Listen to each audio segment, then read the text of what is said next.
Hi friends, U P wood ആർട്ടിൻ്റെ പുതിയൊരു വീഡിയോയിലേക്ക് സ്വാഗതം. ഫ്രണ്ട്സ്, നമ്മൾ കൊത്തുപണി പഠിക്കാൻ ആഗ്രഹിക്കുന്ന ഒരാൾ കൊത്തുപണി പഠിക്കുന്ന ഒരാൾ അറിഞ്ഞിരിക്കേണ്ട ഒരു പ്രധാന ഭാഗമാണ് ഡിസൈൻ വരയ്ക്കാൻ പഠിക്കുക എന്നുള്ളത്. നമ്മുടെ ഈ ചാനലിൽ കൂടുതലായിട്ടും നമ്മൾ കൊത്തുപണി ചെയ്യുന്നതാണ് നമ്മൾ വീഡിയോ ആക്കി ഇട്ടിരിക്കുന്നത്. ഡ്രോയിങ്ങിൻ്റെ വീഡിയോ ആവശ്യപ്പെട്ടുകൊണ്ട് നിരവധി ആളുകൾ വാട്സപ്പ് മുഖേനയൊക്കെ ആയിട്ട് നമ്മളുമായിട്ട് ബന്ധപ്പെട്ടിട്ടുണ്ടായിരുന്നു. അതാണ് ഇങ്ങനെയൊരു വീഡിയോ നമ്മൾ ഇന്ന് ചെയ്തത്. നിങ്ങൾക്ക് വളരെ ഉപകാരപ്രദമാകുന്ന ഒരു വീഡിയോ ആണിത്.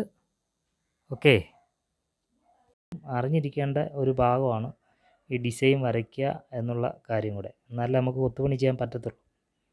അപ്പോൾ അതാണ് നമ്മൾ ഇങ്ങനെയൊരു വീഡിയോ ഇന്ന് ചെയ്തത്. അപ്പോൾ ഇതൊരു ചുരുളും അതിന് അനുബന്ധിച്ച് വരുന്ന ചെറിയ കുറച്ച് ലീഫുകൾ കുറവാണ്, അതിട്ടിട്ടുള്ള ഒരു ഡിസൈനാണ്. നമുക്ക് കട്ടിലിൻ്റെ ഒക്കെ തലപ്പടിയായിട്ട് നമുക്ക് ഉപയോഗിക്കാം. അതായത് നമ്മൾ ഇതിനെ വലിപ്പപ്പെടുത്തുകയാണെങ്കിൽ നമുക്ക് കട്ടിലിൻ്റെ തലപ്പടിയായിട്ട് ഇത് ഉപയോഗിക്കാം.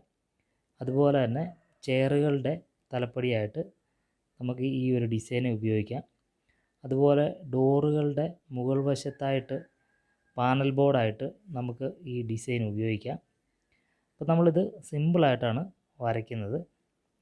ഒരു ചുരുൾ വരച്ചു, അതിൻ്റെ ചുവട് ഭാഗത്തായിട്ട് നമ്മളൊരു ലീഫ് കൊടുക്കുകയാണ്. ഇപ്പോൾ ഇങ്ങനെ ഒരു ലീഫ് കൊടുക്കുകയാണ്. അപ്പോൾ നമ്മൾ ഈ ഒരു ചുരുളും ഈ ലീഫും മാത്രമായിട്ട് നമ്മൾ വരച്ച് പഠിക്കണം. ഈ ചുരുൾ പല ഷേപ്പിൽ തിരിച്ചും മറിച്ചും ഒക്കെ നമുക്ക് ഇടാവുന്നതാണ്. അപ്പോൾ അതുകൊണ്ട് ആ ഒരു ചുരുളും ആ ലീഫും കൂടെ നമ്മൾ ഒന്ന് വരച്ച് പഠിക്കുക.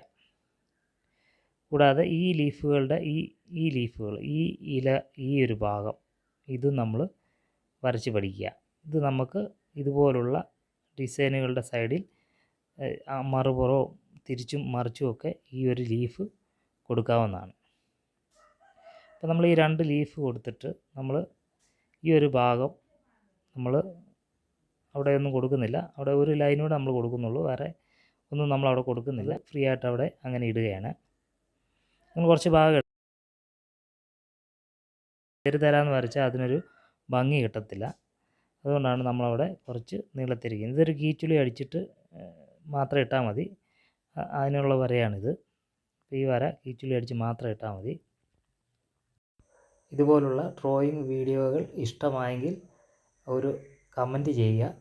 ഇത് നിങ്ങൾക്ക് ഇഷ്ടമായെങ്കിൽ കമൻറ്റ് ചെയ്യുക. അപ്പോൾ ഞാനിതുപോലെ വ്യത്യസ്തമായിട്ടുള്ള ഡ്രോയിങ് വീഡിയോകളും ഈ കൂടെ നമുക്ക് ഈ കൊത്തുപണി ചെയ്യുന്ന കൂടെ തന്നെ നമുക്ക് ഉൾപ്പെടുത്താവുന്നതാണ്. ഒരു ലൈൻ കൊടുക്കാം. അടിവശത്തായിട്ട് ഒരു പടിയുടെ വരുന്ന പോലെ ഒരു ലൈനാണിത്. ഇനി ഇതിൻ്റെ ചൂടുവശം ഒരു എൻഡ് വേണമല്ലോ. അപ്പോൾ അതുകൊണ്ട് നമുക്ക് ഇതിൻ്റെ ചൂടുവശം ഒരു ചുരുളോട് കൂടിയ ഒരു ലീഫ്, ഈ ഒരു ലീഫും വരച്ച് പഠിക്കുക. നമുക്ക് സെപ്പറേറ്റായിട്ട് മാറ്റി വരച്ച് പഠിക്കേണ്ടതാണ്. ഈ ഒരു ചുരുളും ലീഫുമായിട്ട് വരുന്ന ഈ ഭാഗം നമുക്ക് ഡിസൈനുകൾക്കൊക്കെ നമുക്ക് എവിടെയെങ്കിലുമൊക്കെ അത് ആഡ് ചെയ്യാം. നമ്മളിങ്ങനെ വരച്ച് വരുമ്പോഴത്തേന് ഇതൊക്കെ വരച്ച് നമ്മുടെ മനസ്സിലിരിക്കുക. ഇതൊക്കെ മനസ്സിൽ നിന്ന് കളയരുത്, ഇത് നമ്മുടെ മനസ്സിലിരിക്കുക. അപ്പം നമ്മളിത് വരയ്ക്കുമ്പോൾ നമുക്ക് ഓട്ടോമാറ്റിക്കായിട്ട് നമ്മുടെ കൈകളിൽ ഈ ഒരു ഡിസൈനുകളെല്ലാം നമ്മൾ വരും. അപ്പോൾ ഇത് മാത്രമായിട്ടൊക്കെ നമ്മൾ വരച്ച് പഠിക്കുക. ഇങ്ങനെ ഈ ഒരു ചുരുളും ഈ ലീഫും മാത്രമായിട്ട് വരച്ച് പഠിക്കുക. അപ്പോൾ അതിനെല്ലാം കൂടെ യോജിപ്പിച്ച് വരുമ്പോഴാണ് ഒരു നല്ല ഡിസൈൻ നമുക്ക് കിട്ടുന്നത്. ആ ഡിസൈനുകളെല്ലാം യോജിപ്പിച്ച് വരുമ്പോഴാണ് നമുക്ക് കിട്ടുന്നത്. ഇത് നമ്മളൊരു ഈ ഒരു ഭാഗത്തിൻ്റെ പകുതി ഭാഗമാണ് വരയ്ക്കുന്നത്. അപ്പോൾ നമ്മൾ കാർബൺ വെച്ച് അങ്ങേ ഭാഗത്തേക്ക് നമ്മൾ വരയ്ക്കുമ്പോൾ ഇത് 2 സൈഡിലേക്കും ഡിസൈൻ വരുന്നതാണ്. അപ്പോൾ നമ്മളിതൊരു പകുതി ഭാഗമാണ്, ഈ ഡിസൈനിൻ്റെ പകുതി ഭാഗമാണ് നമ്മളിപ്പം വരയ്ക്കുന്നത്. ഈ ഒരു ഭാഗം നമ്മൾ ശ്രദ്ധിച്ച് പഠിക്കുക. നമ്മൾ ആദ്യമേ ഒരു സിമ്പിളായിട്ടൊരു ചുരുളാണ് വരച്ചത്. അവിടുത്തെ നമ്മൾ കൂട്ടി യോജിപ്പിച്ചാണ് ഈ ഡിസൈനുകൾ കൊണ്ടുപോകുന്നത്. അതിൻ്റെ ഭാഗമായിട്ട് യോജിപ്പിച്ചാണ് കൊണ്ടുപോകുന്നത്. അപ്പോൾ അങ്ങനെ വരുമ്പോഴാണ് ഇതൊരു നല്ല ഡിസൈനായിട്ട് മാറുന്നത്. അപ്പോൾ നമ്മളത് ശ്രദ്ധിച്ചിരിക്കുക. അപ്പോൾ ഇതിൻ്റെ മുകൾ വശത്ത് നമുക്ക് ഇങ്ങനെ ഒരു താമരയിതൾ പോലത്തെ ഒരു ഡിസൈൻ കൊടുക്കാം. അപ്പോൾ ഇത് താഴേക്ക് കുത്തി കഴിയുമ്പോൾ നമുക്ക് ഈ ഒരു വള്ളി അല്ലെങ്കിൽ താഴേക്ക് പോയേക്കുന്ന ആ ഒരു തണ്ട് നല്ല പ്രൊജക്റ്റ് ചെയ്ത് നിൽക്കും. അപ്പോൾ അതിൻ്റെ ഇതുപോലെ ചുറ്റിനും അങ്ങനെ കൊടുക്കുന്നത് നല്ലതാണ്. ഇതുപോലെ പോകുന്ന തണ്ടുകളുടെ മുകൾ ഭാഗത്ത് കൊടുക്കുന്ന ഡിസൈനുകൾ പല മോഡലുകളിലുണ്ട്. അപ്പോൾ അതൊക്കെ നമുക്ക് അടുത്ത ക്ലാസ്സുകളിൽ നമുക്ക് തുടർച്ചയായിട്ട് പഠിക്കാം. പിന്നെ ഇതിൻ്റെ ഉൾവശം നമുക്ക് ഇത്രയും പ്ലെയിനായിട്ടിട്ട ഈ ഭാഗം നമുക്ക് ഇത് കീച്ചുളി വെച്ചിട്ട് നമ്മളൊരു ഡയമണ്ട് ഷേപ്പിൽ നമുക്കിതങ്ങ് അടിച്ചിടാം. അപ്പോൾ നമുക്ക് അത്ര ഏരിയ നമുക്ക് ഫില്ല് ചെയ്തെടുക്കാനായിട്ട് പറ്റും. ഇങ്ങനെ ഒരു ഡിസൈൻ കൊടുക്കുമ്പോഴത്തേന് കാണുമ്പോൾ ഭംഗിയായിരിക്കുകയും ചെയ്യും. അപ്പോൾ ഇത് കീച്ചുളിയും കൊണ്ട് നമുക്ക് പെട്ടെന്ന് ചെയ്തെടുക്കാവുന്ന ഒരു കാര്യമാണ്. അങ്ങനെ നമുക്കിതിനെ ചെറിയ കീച്ചുളി വെച്ച് നമ്മൾ പണിത് കഴിഞ്ഞിട്ട് നമ്മൾ ചെറിയ ഈവത്തേലാണ് നമുക്കൊരു ഡിസൈനിൻ്റെ ഭംഗി നമ്മൾ കൊണ്ടുവരുന്നത്. ഇതുപോലത്തെ വരയാണത് ഇപ്പോൾ ഈ വരയ്ക്കുന്നത്.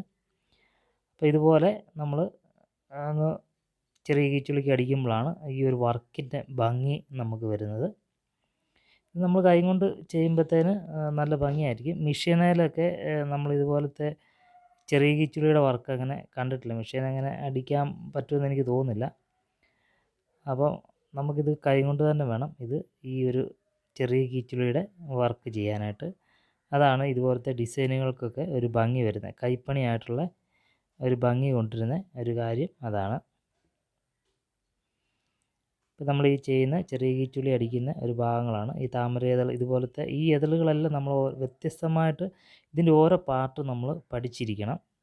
അത് പല ഡിസൈൻ കൊണ്ടുവരുമ്പം അവിടെയൊക്കെ നമുക്ക് ആഡ് ചെയ്യാൻ പറ്റും. ഇതിപ്പോൾ ഇവിടുത്തെ തന്നെയല്ല, ഇങ്ങനെ ഒരു ഡിസൈനെ തന്നെയല്ല, നമ്മൾ ആദ്യം വരച്ച ആ ചുരുൾ ഏത് രീതിയിൽ കൂടെ വരയ്ക്കുന്നു ആ രീതിയിൽ കൂടെ നമുക്ക് ഈ ഇപ്പം നമ്മൾ ചെയ്ത ലീഫുകളും ഈ താമര ഇതളെന്ന് പറഞ്ഞ ഈ ഭാഗങ്ങളും ഒക്കെ നമുക്കതുപോലെ ആഡ് ചെയ്ത് വെക്കാൻ പറ്റും. അപ്പോൾ നമുക്കിതിൻ്റെ അടിയിലൂടെ ഒരു ബോർഡറോടെ കൊടുക്കാം. അപ്പോൾ അത് കളം വന്നപ്പോഴത്തേന് നമുക്കൊരു ഇഷ്ടക്കുറവ് പോലെ തോന്നി. അപ്പോൾ നമുക്കവിടെ ഒരു ബോർഡർ, ഇതുപോലെ ഒരു ബോർഡർ കൊടുക്കാം. ഓക്കെ, ഉണ്ടോ? അപ്പോൾ അതൊരു എൻഡായിട്ട് നമുക്ക് കിട്ടിയിട്ടുണ്ട്. ഓക്കെ, ഇത് നമ്മൾ തിരിച്ചും മറിച്ചും വയ്ക്കുമ്പം അങ്ങേ ഭാഗത്തേക്കും വെക്കുമ്പം ഇതൊരു നല്ല ഡിസൈനായിട്ട് മാറുന്നതാണ്. ഓക്കെ, അപ്പോൾ ഇന്നത്തെ ഒരു ഡ്രോയിങ് നിങ്ങൾക്ക് ഇഷ്ടപ്പെട്ടെങ്കിൽ തീർച്ചയായിട്ടും കമൻറ്റ് ചെയ്യണം, ലൈക്ക് ചെയ്യുക, സബ്സ്ക്രൈബ് ചെയ്യാത്ത കൂട്ടുകാരുടെ സബ്സ്ക്രൈബ് ചെയ്ത് സപ്പോർട്ട് ചെയ്യുക.